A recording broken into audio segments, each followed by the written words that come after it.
जय श्री राम। आप सभी सनातनी बंधुओं को मेरा नमस्कार और जय श्री राम। अभिवादन सहृदय।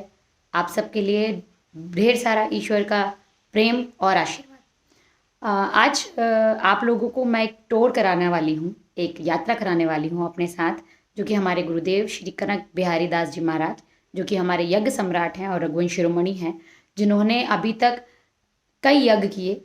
1008, 108, 1111, 1212। रघुवंशियों के बहुत सारे ऐसे जिले हैं जहाँ उनके यज्ञ हुए हैं। उन यज्ञों की विशेषता यह है कि उन सभी यज्ञों में यजमान सिर्फ और सिर्फ इसी एक समुदाय के रघुवंशियों के होते हैं। आइए देखते हैं कि महाराज जी कहाँ रहते हैं, उनका स्थान कहाँ है, उनका धर्म स्थान कहाँ है। महाराज जी का जन्म स्थान खैराई में है, जो कि विदिशा जिले में है।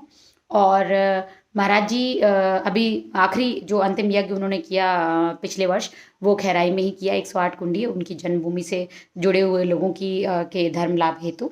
अभी इस वक्त मैं हूँ लोनी कला। लोनी कला छिंदवाड़ा के पास है, जो कि बहुत ही खूबसूरत जगह है, बहुत ही प्रसन्नता देने वाली जगह है, जहाँ आके मन को, हृदय को बहुत शांति मिलती है। मैं आपको दिखाती हूँ, ये महाराज जी का स्थान है। ये महाराज जी का वो स्थान है जहाँ महाराज जी विश्राम करते हैं, बैठते हैं। और ये महाराज जी का धूना है, जो धूना परमानेंट हमेशा निरंतर जलता रहता है सतत। और ये महाराज जी की कुटी है, जिस कुटी में आप देखेंगे बहुत सारी कोई व्यवस्थाएं तो नहीं है, बट जितनी भी व्यवस्थाएं हैं उनके आधार पर महाराज जी का यहाँ पर निवास है। इस छोटे से स्थान पे, इस छोटी सी कुटी में रहने के बाद, लेकिन क्योंकि महाराज जी रघुवंश शिरोमणि हैं और महाराजा चक्रवर्ती सम्राट श्री राम को वो बहुत मानते हैं, उन्हीं के नाम से उन्होंने बहुत सारे यज्ञ किए हैं और आने वाले 2024 में एक बहुत बड़ा विशाल महायाग करने वाले हैं। लेकिन वो क्या करने वाले हैं इसकी जानकारी मैं आपको बाद में दूंगी। पहले हम देखते हैं कि महाराज जी ने जो स्थान पे अपना खुद का निवास बनाया है, अपना खुद का एक छोटा सा कुटी बनाया है। ये देखिए कुटी मेरे पीछे है। ये कुटी बस इतनी ही है। इस कुटी का आधार क्या है, इस कुटी के आसपास क्या है, हम एक बार उस पर नज़र डालते हैं। तो आप देखिए, ये यहाँ पर वट वृक्ष है, जिसकी परिक्रमा करके लोग पुण्य फल प्राप्ति की कामना करते हैं। साथ ही साथ अगर मैं बात करूँ तो ये आपको जो एक लंबी सी चोटी दिख रही है, ऊपर शिखर दिख रहा है, ये शिखर है श्री राम जानकी मंदिर का। श्री राम जानकी मंदिर, जहाँ राम दरबार है, जिसमें राम लला विराजित हैं अपने सह परिवार के साथ। और इस तरह अगर मैं स्टोर की बात करूं तो यहाँ पर आपको महाराज जी के आश्रम में, ये जो मंदिर का आश्रम है, इस आश्रम में बहुत सारा हरियाली, बहुत सारे धार्मिक स्थान आपको दिखाई देंगे। यहाँ पर हमारे हनुमान जी हैं।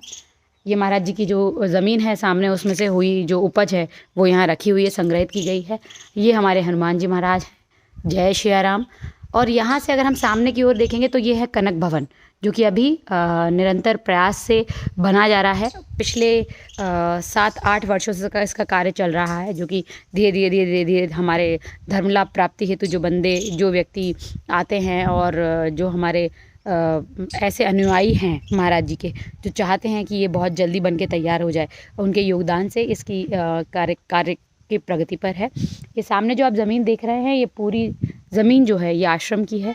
और ये राम जानकी मंदिर का जो आश्रम है, इसकी उपज से यहाँ का सारा मेंटेनेंस, यहाँ का सारा रख रखाव वो सब किया जाता है। आप देखेंगे यहाँ राम लला की तस्वीर है, बहुत ही छोटी सी। ये सामने दीवार पे कान्हा जी भी हैं आपके। जब राम जी शिव जी को अभिषेक किए थे, पूजन अर्चन किए थे, उस समय का ये दृश्य है जो यहाँ पर चित्रित है।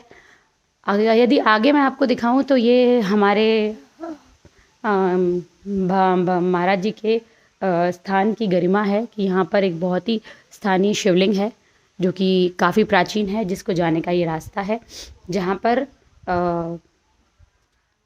बहुत ही बड़ा और विशाल शिवलिंग बनाया हुआ है। जिस शिवलिंग में, ये आप मेरे साथ नीचे सीढ़ियाँ उतर रहे हैं गर्भगृह की। इस गर्भगृह की जो सीढ़ियाँ हैं ये जाती हैं नीचे की ओर।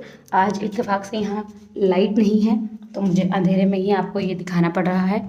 ये है शिवलिंग हमारे यहाँ का, जो कि बहुत प्राचीन और बहुत ही सिद्ध शिवलिंग है। ये नंदी जी हैं, नंदी महाराज हैं। ये यहाँ का गर्भगृह है। इस गर्भगृह में मैंने भी थोड़ी देर पहले पूजन की, इसलिए हवन को यहीं रखा हुआ है। ये हमारा बहुत ही प्राचीन स्थान है और इस स्थान की वजह से इस मंदिर की यहाँ पर स्थापना की गई है। यदि मैं यहाँ से आपको बाहर ले जाना चाहूँ तो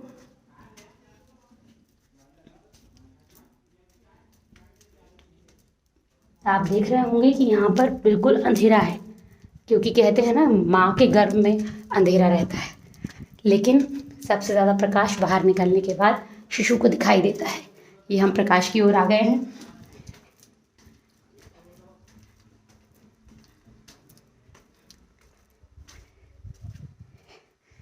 ये है कनकधाम का गर्भगृह।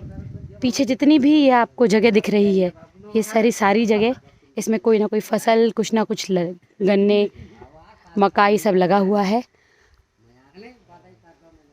ये हम जहाँ पहुँचे हैं, ये पीछे से आपको शिखर दिख रहा है, रामलला का दरबार है यहाँ पर।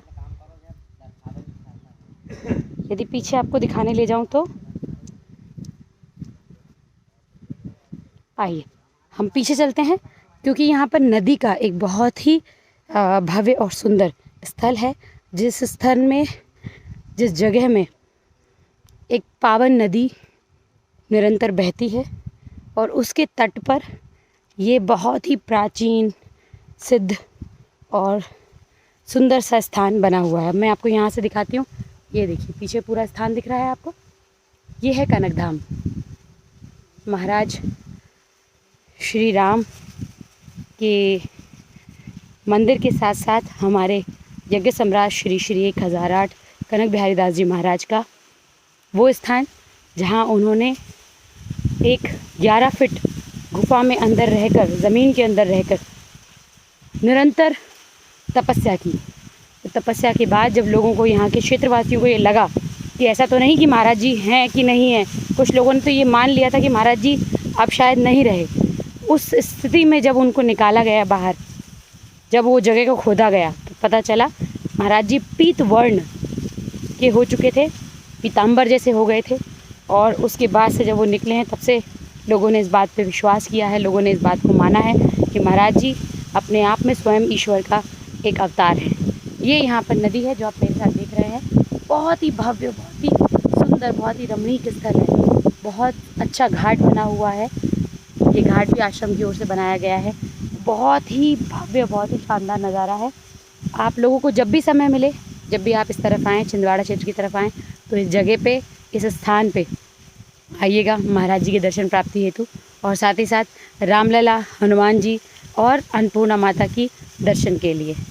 आपके साथ साध्वी लक्ष्मीदास, महाराज जी के आशीर्वाद से और उनकी कृपा से रीना रघुवंशी अब लक्ष्मीदास हो गई हैं, और इस तरह वो आपको आने वाले समय में और भी कई अपडेट्स देती रहेंगी, और भी कई जानकारी देती रहेंगी, जिनसे कि आपको इस विषय में पता चलेगा, इस विषय में ज्ञात होगा कि महाराज जी ने क्या क्या चमत्कार किए हैं, क्या क्या उनकी उपलब्धियां हैं, और किस प्रकार से हम सारे लोग उनके सामने नतमस्तक हैं।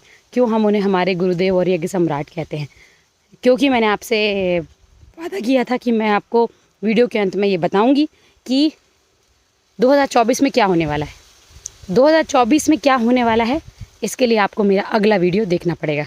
तो आप अगला वीडियो देखिए और इस चैनल को सब्सक्राइब कीजिए, ताकि आपको यज्ञ सम्राट श्री श्री 1008 कनक बिहारी दास जी महाराज से जुड़ी हर अपडेट, हर जानकारी समय के अनुसार मिलती रहे। जय श्री राम, जय विश्वनाथ।